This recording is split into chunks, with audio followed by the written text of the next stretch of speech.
everyone, welcome back to Dimitra's Dishes. So today we're going to be making halvá. So it's a really popular dessert, very simple.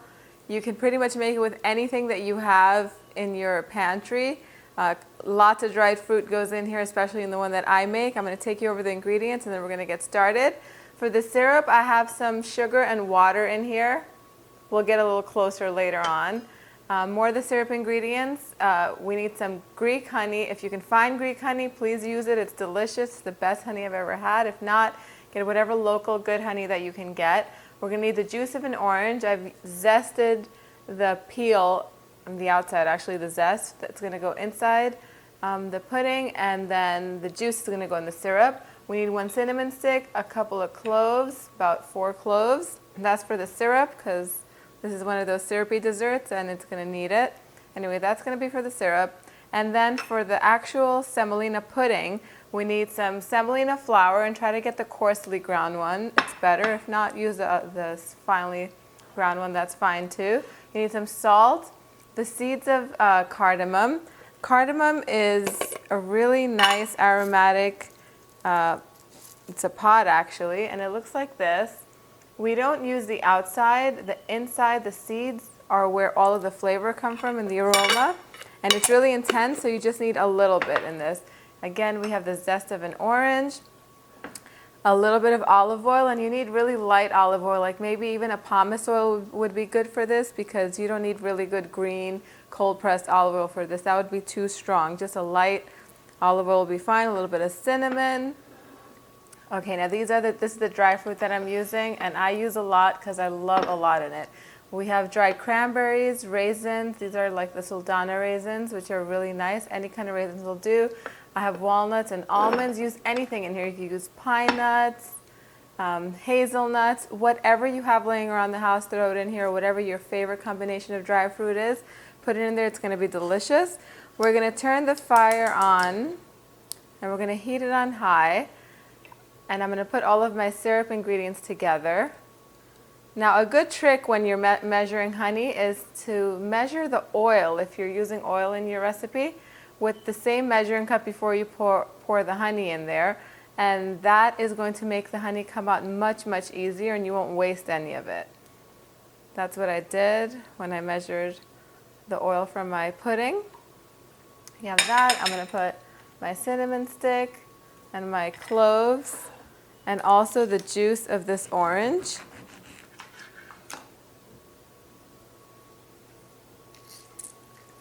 Catch any of the seeds, even though we're going to strain out all of these, the cinnamon stick and the cloves, before we put it in there.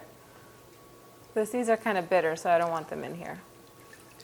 So we're going to bring the syrup up to a boil over high heat.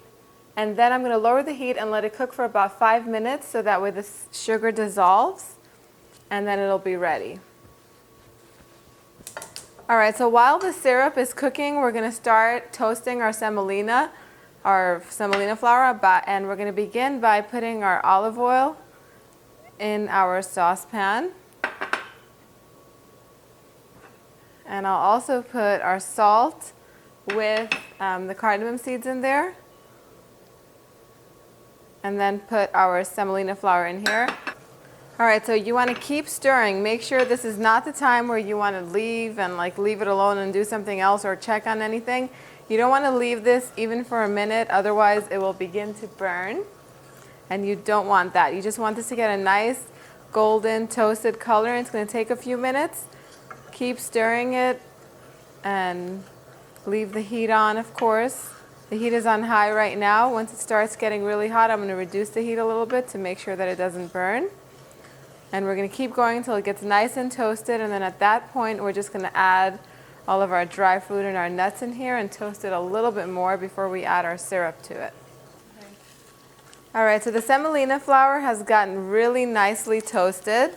So I'm going to add all of my dry fruit to this and toast that a little bit as well. And I'm leaving the orange zest for completely last. It's going to go in the very, very end. And basically it took about 4 to 5 minutes that I was stirring it and toasting it with the oil. That's all it took on my stovetop, so it takes around that time. And so I will continue to stir this, and at the same time I'll fish out all of the cinnamon and the cloves that are in here.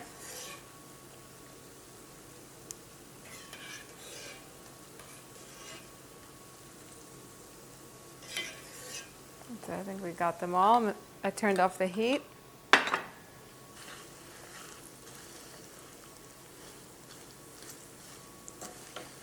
And now I'm going to add, you have to be careful now when you're adding the syrup to this because it's going to bubble up really, really vigorously. So I'm going to just reduce the heat while I slowly add the syrup in here a little bit at a time.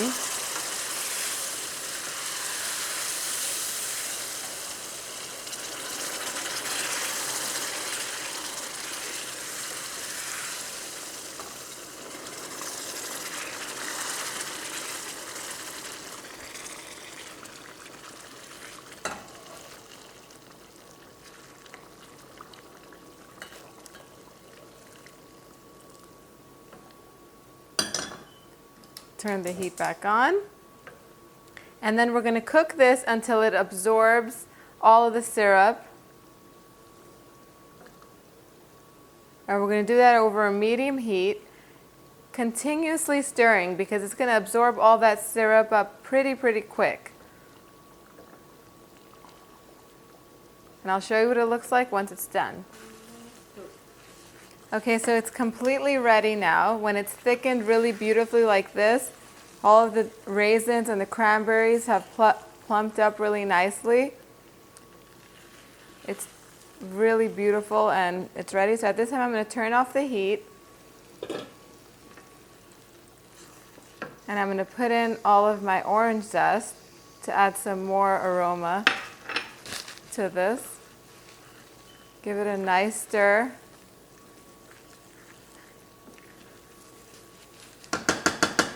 And then I'm going to cover it while I look for a serving bowl. All right, so the semolina halva is just that easy to make, that quick and delicious. It's something that if you have, you should have semolina laying around your house because you can just whip it out and make a delicious dessert like this really in no time with whatever you have laying around in your house or whatever you love. I always have almonds and walnuts in there in my house, and I usually have cranberries and raisins as well. So this really gets put together and literally in 15 minutes it's done. Okay, so I'm just going to put this in my serving dish.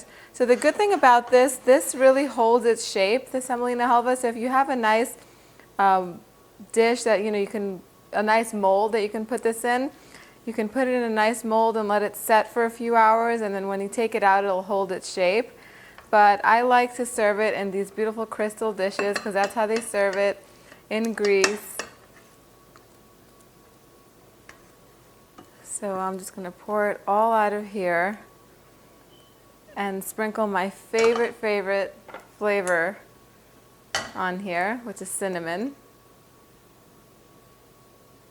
Smells so good. I can smell the orange, the cinnamon.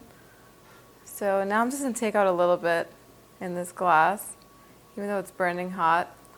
Pistachios and cranberries is another really nice combination. So especially if the pistachios are salted. Salted pistachios and cranberries are delicious. I'll put a little bit more toasted sliced almonds, tiny bit more cinnamon, because I absolutely love cinnamon. Go on my website. The exact measurements for all of these ingredients are on there, www.dimitrasdishes.com. I'm going to take a bite of this and hope I don't burn my tongue, and I'll see you guys next time. Bye, everyone.